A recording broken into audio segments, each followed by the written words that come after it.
Na shule ya upili ya vijana ya Mbiruri ndio mabingwa wa soka katika michezo ya shule za upili kaunti ya Embu. Mbiruri ambao walihifadhi ubingwa wao kwa mara ya 3 mfululizo walicharaza St. Paul's Kevote bao 1-0 katika mechi iliyoandaliwa katika uwanja wa chuo kikuu cha Embu.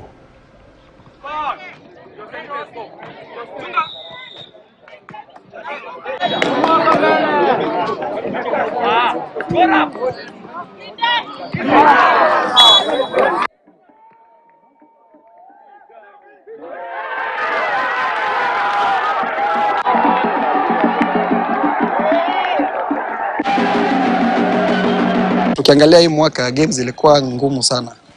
Kulingana na mwaka yenye tulikuwa mwaka ya jana, naweza sema timu zote kutoka kwa sub county and the county even na hata kwa zonals, timu zote tunaona walikuwa wameprepare vizuri. Lakini vijana wangu walijiandaa kweli kweli. Tumepiga zoezi na tunashukuru Mungu hatujapoteza game yoyote. Ni achievement kidogo. Hata kama tulikuwa tunatarajia kutoka kwa finali, tulikuwa tuna hope tutaenda hadi regionals. The last time St. Paul's tulikuwa kwa finali kama hii ilikuwa in 2018. We have won all the matches, we only drew in one. We have done a lot of investment in this team. Our coaches had sleepless nights. Na mwanahabari wa michezo wa shirika la Standard Group Moses Wahisi amechaguliwa kuwa